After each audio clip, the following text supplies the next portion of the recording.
Hello guys, ഇന്ന് നമ്മൾ കാണാൻ പോകുന്നത് 2026 റിലീസായ സ്റ്റിൽ ഷൈനിങ് എന്ന കൊറിയൻ റൊമാൻറ്റിക് ഡ്രാമയിലെ എപ്പിസോഡ് 1. കഥയുടെ തുടക്കത്തിൽ തന്നെ നമ്മൾ കാണുന്നത് 2014 ജൂലൈ കാലഘട്ടമാണ്. നമ്മുടെ കഥാനായകൻ തേസോ രാവിലെ 5 മണിയാകുമ്പോൾ അവൻ പഠിച്ചുകൊണ്ടിരുന്ന സ്റ്റഡി സെന്ററിൽ നിന്നും കാലിന് പരിക്കുപറ്റിയ തന്റെ അനിയനെയും കൂട്ടി ഗ്രാമത്തിലുള്ള അവരുടെ മുത്തശ്ശന്റെയും മുത്തശ്ശിയുടെയും വീട്ടിലേക്ക് പോകുന്നു.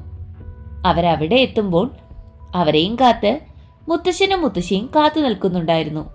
പഠിക്കാൻ വളരെ മികച്ചു നിന്ന തേസോ നാട്ടിൽ നിന്ന് ഈ ഗ്രാമത്തിലേക്ക് ട്രാൻസ്ഫറായി വന്നതാണ്. സാർ അവനോട് കഴിഞ്ഞ തവണ അനിയൻ ഫുട്ബോൾ കളിച്ചത് ഞാൻ കണ്ടിട്ടുണ്ടായിരുന്നു എന്നും നിങ്ങളുടെ അച്ഛന് അവനൊരു ഫുട്ബോൾ പ്ലെയറായി കാണണമെന്ന ആഗ്രഹമുണ്ടായിരുന്നു എന്നും പറയുന്നത് കേൾക്കുന്ന തേസോ സമയമെടുത്തായാലും അവന്റെ കാലുകൾ ശരിയാകുമെന്ന് പറയുന്നുണ്ട്.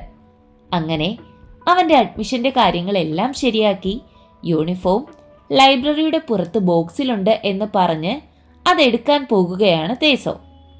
അവിടെ എത്തി അവൻ യൂണിഫോം എടുത്തുകൊണ്ട് നിൽക്കെ ലൈബ്രറിയിൽ ഇരിക്കുന്ന നമ്മുടെ കഥാനായിക യൂണിനെ അവൻ കാണുന്നു. അവൾ 5 വർഷത്തിനു മുന്നേ അവിടെ ട്രാൻസ്ഫറായി വന്ന കുട്ടിയാണ്. യൂണിഫോമും എടുത്ത് തിരികെ വരുന്ന തേസോയോട് അവന്റെ സർട്ടിഫിക്കറ്റുകൾ നോക്കിക്കൊണ്ടിരുന്ന സാർ അവന്റെ റിസൾട്ട് കണ്ട് അവനോട് നീയും കോളേജിൽ പോകാൻ പ്രിപ്പയർ ചെയ്യുന്നുണ്ടെങ്കിൽ ഇവിടെ വന്നിരുന്ന് പഠിച്ചോളൂ, സ്കൂൾ തുറക്കാൻ ഇനിയും 1-2 മാസം എടുക്കുമെന്ന് അയാൾ പറയുന്നു. അങ്ങനെ തിരികെ പോകുന്ന തേസോയ്ക്ക് പെട്ടെന്ന് തല കറങ്ങുന്നത് പോലെ തോന്നുന്നു. കുറച്ചു കഴിഞ്ഞ് ഓക്കെ ആയതിനു ശേഷം അവൻ അവിടെ നിന്നും നടന്നു പോകുന്നുണ്ട്. ഇതൊക്കെ കണ്ട് മുകളിൽ യൂണും നിൽക്കുന്നു. രാത്രി വീട്ടിലിരുന്ന് ബാഗിൽ നിന്നും തടിയുടെ കോയിൻ പോലൊരു സാധനം അവൻ കയ്യിലെടുക്കുന്നു. ശേഷം ടേബിളിൽ ഉണ്ടായിരുന്ന അവന്റെ അച്ഛന്റെ ഫോട്ടോയിലേക്ക് നോക്കുന്നു. ഫ്ലാഷ് ബാക്കിൽ കരഞ്ഞുകൊണ്ട് ഐസിയുവിന്റെ മുന്നിൽ നിൽക്കുന്ന തേസോ അന്ന് അച്ഛൻ മരിക്കുന്നതും അവന് അന്ന് തല കറങ്ങുന്നതായും നമ്മളെ കാണിക്കുന്നുണ്ട്. അതൊക്കെ ഓർത്ത് വിഷമിച്ചവൻ കയ്യിലുണ്ടായിരുന്ന ആ കോയിൻ ഒരു ബോക്സിലിട്ട് വെക്കുന്നു. പിറ്റേന്ന് സ്കൂളിലെത്തുന്ന യൂൺ കാണുന്നത് ഫാൻ ശരിയാക്കാൻ നോക്കുന്ന സോയയാണ്. അവൾ അവനോട് തൻ്റെ കൂടെ ലൈബ്രറിയിൽ ഇരുന്ന് പഠിച്ചോളാൻ പറഞ്ഞ് അവനെയും കൊണ്ട് അങ്ങോട്ടേക്ക് പോകുന്നു. സമ്മർ ബ്രേക്ക് ആയതുകൊണ്ട് തന്നെ യൂണും സോയും അല്ലാതെ സ്കൂളിൽ മറ്റാരും സ്റ്റുഡൻസായി ഉണ്ടായിരുന്നില്ല. അതുകൊണ്ട് തന്നെ യൂണിന് സംസാരിക്കാൻ ഏറെ താല്പര്യമായിരുന്നു. പഠിക്കാനിരിക്കുന്ന തേസോയ്ക്ക് അതത്ര ഇഷ്ടപ്പെടുന്നുണ്ടായിരുന്നില്ല എങ്കിലും അവനത് അഡ്ജസ്റ്റ് ചെയ്തു. ശേഷം ഉച്ചയാകുമ്പോൾ അവർ ലഞ്ച് കഴിക്കാൻ ഓഫീസിലേക്ക് പോകുന്നു. വൈകുന്നേരം ഈ ബസ് പോയാൽ ഇനി അടുത്തത് വരാൻ ഏകദേശം ഒരു 1.5 മണിക്കൂർ എടുക്കും എന്ന് പറഞ്ഞ് അവൾ ജനലടയ്ക്കുന്നു. ഇത് കേൾക്കുന്ന സോയ പെട്ടെന്ന് തന്നെ അവിടെ നിന്നും ഇറങ്ങുന്നു. പിറ്റേന്നെത്തുന്ന യൂൺ കാണുന്നത് നേരത്തെ ലൈബ്രറിയുടെ മുന്നിൽ കാത്തു നിൽക്കുന്ന തേസോയെയാണ്.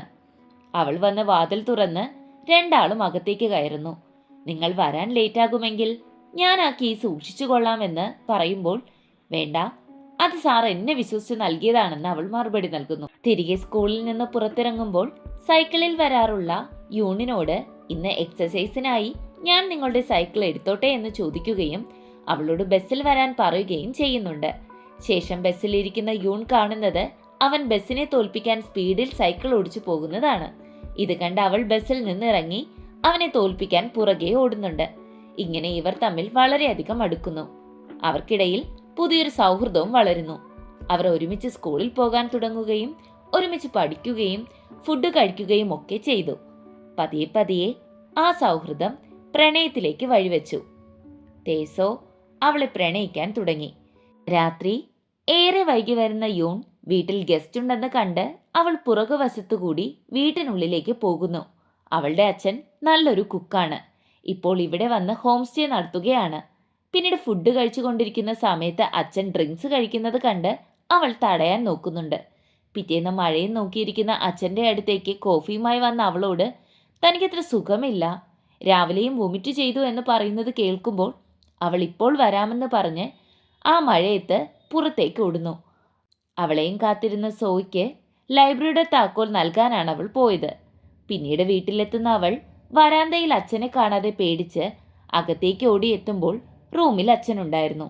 പിറ്റേന്ന് സ്കൂളിൽ വന്നവൾ തൻ്റെ അച്ഛന് ഡിപ്രഷനാണെന്നും അദ്ദേഹം 1-2 തവണ ആത്മഹത്യക്ക് ശ്രമിച്ചിട്ടുണ്ടെന്നും 5 വർഷങ്ങൾക്ക് മുന്നേ അമ്മയുമായി ഡിവോഴ്സായി ജോലി നഷ്ടപ്പെട്ട് ഞങ്ങൾ ഇവിടെ എത്തിയതാണ്, അതുകൊണ്ട് തന്നെ അച്ഛനെ നോക്കുക എന്നുള്ളത് മാത്രമായിരുന്നു എൻ്റെ ലക്ഷ്യം.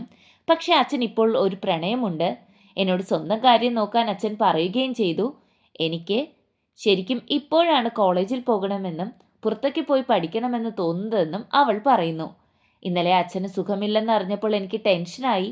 അതുകൊണ്ടാണ് ഞാൻ ഇന്നലെ അങ്ങനെ ആയിരുന്നെന്നും അവൾ കൂടെ ചേർക്കുന്നു. നിങ്ങൾ സിയോളിൽ പോകാൻ പ്ലാൻ ചെയ്യുകയാണല്ലേ എന്ന് ചോദിക്കുന്ന യൂണിനോട്, അതെ, എനിക്ക് എൻ്റെ മുത്തശ്ശനെയും മുത്തശ്ശിയെയും അനിയനെയും സംരക്ഷിക്കണമെങ്കിൽ ഞാൻ അവിടെ പോയാലേ ശരിയാകുള്ളൂ. ഇതുപോലെ ഞാൻ പഠിച്ചു കഴിഞ്ഞാൽ എനിക്ക് നല്ലൊരു ജോലി കിട്ടുമായിരിക്കും. അതുകൊണ്ട് അവരുടെ കാര്യങ്ങളെല്ലാം നടത്തിക്കൊടുക്കാൻ കഴിയുമെന്നും തേസോ പറയുന്നു. എനിക്കും വലിയൊരു കമ്പനിയിൽ ജോലിക്ക് പോകണമെന്നാണ് ആഗ്രഹമെന്ന് അവളും പറയുന്നുണ്ട്. അങ്ങനെ സമ്മർ ബ്രേക്ക് കഴിഞ്ഞ് സ്കൂൾ തുറന്നു. അനിയനെയും കൊണ്ട് ചെക്കപ്പിന് പോയി വരുന്ന മുത്തശ്ശനും തേസോയും വണ്ടിയിലിരിക്കുമ്പോൾ അന്നത്തെ പോലെ തന്നെ തേസോയ്ക്ക് വീണ്ടും ചെവി വേദനിക്കുകയും തല കറങ്ങുന്നത് പോലെയും തോന്നുന്നുണ്ട്. പിന്നീട് ട്രെയിനിലിരിക്കുന്ന തേസോ ബുക്ക് വീണത് തറയിൽ നിന്നെടുത്ത് പുറകിലേക്ക് നോക്കുമ്പോൾ അവിടെ അവനെയും നോക്കി യൂൺ ഇരിപ്പുണ്ടായിരുന്നു. പുറത്തിറങ്ങി തൻ്റെ പുറകെ യൂൺ വരുന്നത് തേസോയ്ക്ക് അത്രയ്ക്ക് ഇഷ്ടമാകുന്നില്ല. അവൻ അവളെ ഒഴിവാക്കാൻ നോക്കുന്നു. അവൾ പിണങ്ങി എങ്കിൽ നിങ്ങൾ പൊയ്ക്കോളൂ എന്നും പറഞ്ഞ് അവൾ വേറൊരു സൈഡിലേക്ക് പോകുന്നു. അവൻ നേരെ പോകുന്നത് സിയോളിലെ ഒരു ഫേമസ് കോളേജിൽ നിന്നും അഡ്മിഷൻ ഫോറം വാങ്ങാനാണ്. അവിടെ നിന്നും അവൻ ഹോസ്പിറ്റലിൽ പോകുന്നു. തനിക്ക് ഇടയ്ക്കിടയ്ക്ക് തലകറങ്ങുന്ന കാര്യം ഡോക്ടറോട് പറയുമ്പോൾ എന്ന് മുതലാണിത് സ്റ്റാർട്ട് ചെയ്തതെന്ന് ചോദിക്കുന്നു ഡോക്ടർ. തൻ്റെ അച്ഛൻ മരിച്ച ദിവസമാണെന്ന് അവൻ പറയുന്നുണ്ട്. അതായത് അനിയന് ഫുട്ബോൾ കളിക്കാൻ വേണ്ടി ഷൂ വാങ്ങാൻ പോകുന്ന വഴിക്കാണ് അച്ഛനും അമ്മയ്ക്കും അനിയനും ആക്സിഡൻറ്റ് പറ്റുന്നത്. സ്ഥലത്ത് വെച്ച് തന്നെ അമ്മ മരണപ്പെട്ടു. അച്ഛൻ ICUവിൽ കിടക്കുന്നത് കണ്ട് പുറത്തു നിൽക്കുന്ന തേസോ അച്ഛൻ്റെ മരണം കൂടി കണ്ടപ്പോൾ അവന് ഷോക്കായി. അന്ന് മുതലാണ് അവൻ ഇങ്ങനെ തുടങ്ങിയത്. ഇതേ സമയം യൂൺ സിയോളിൽ താമസിക്കുന്ന അവളുടെ അച്ഛൻ്റെ ഗേൾഫ്രണ്ട് സോഹ്യുനിനെ കോണ്ടാക്റ്റ് ചെയ്തു. അവൾ അവരുടെ വീട്ടിലേക്ക് പോവുകയും എന്നാൽ അവിടെ അവരെ കാണാൻ അവരുടെ ബോയ്ഫ്രണ്ട് വരികയും ചെയ്യുന്നത് കണ്ട് യൂൺ ഷോക്കാകുന്നു. യൂണിനെ കണ്ട് പുറത്തേക്ക് വന്നവർ അവളോട് അകത്തേക്ക് വരാൻ പറയുമ്പോൾ ദേഷ്യം വന്ന അവൾ, നിങ്ങൾ അച്ഛനെ ഡേറ്റ് ചെയ്യുകയായിരുന്നില്ലേ? നിങ്ങൾക്ക് അച്ഛനെ ഇഷ്ടമായിരുന്നില്ലേ? പിന്നെന്താ ഇങ്ങനെയെന്ന് ചോദിക്കുന്നു. അത് കേട്ട സോഹുൻ, എനിക്കിഷ്ടമായിരുന്നു എന്നുള്ളത് ശരിയാണ്, പക്ഷെ നിന്റെ അച്ഛൻ ആരെയും ഇനി സ്നേഹിക്കുന്നില്ല എന്ന് പറഞ്ഞു. അങ്ങനെയാണ് ഞാനിപ്പോൾ ഇയാളുമായി ഇഷ്ടത്തിലായത് എന്നുകൂടി കേൾക്കുന്ന യൂൺ അവിടെ നിന്നും വളരെ വിഷമത്തിൽ കരഞ്ഞുകൊണ്ട് ഇറങ്ങിപ്പോകുന്നു. ഹോസ്പിറ്റലിൽ നിന്നും ഇറങ്ങുന്ന തേസോ യൂണിനെ വിളിക്കുന്നു. അവൾ വളരെ വിഷമത്തിൽ അവനെ കുറേ ചീത്ത പറയുന്നു. അവൾ ഓക്കെ അല്ല എന്ന് മനസ്സിലാക്കി അവൻ അവളുടെ അടുത്തേക്ക് ഓടിയെത്തുന്നുണ്ട്. അവളെ പറഞ്ഞ് ഓക്കെ ആക്കി അവർ ട്രെയിനിൽ യാത്ര തിരിച്ചു. ട്രെയിനിൽ പോകുന്നേരം നിന്നെ കണ്ടപ്പോൾ എൻ്റെ എല്ലാ വേദനകളും മറന്നുപോയി എന്നവൾ അവനോട് പറയുന്നുണ്ട്.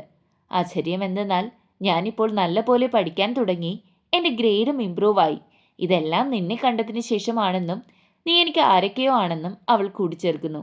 ഇത് പറഞ്ഞ് കുറേ നേരം മിണ്ടാതിരിക്കുന്ന അവർ കുറച്ചു കഴിഞ്ഞ് അവരുടെ കൈകൾ ചേർത്ത് പിടിക്കുന്നത് കാണിച്ചാണ് ഈ എപ്പിസോഡ് ഇവിടെ അവസാനിക്കുന്നത്.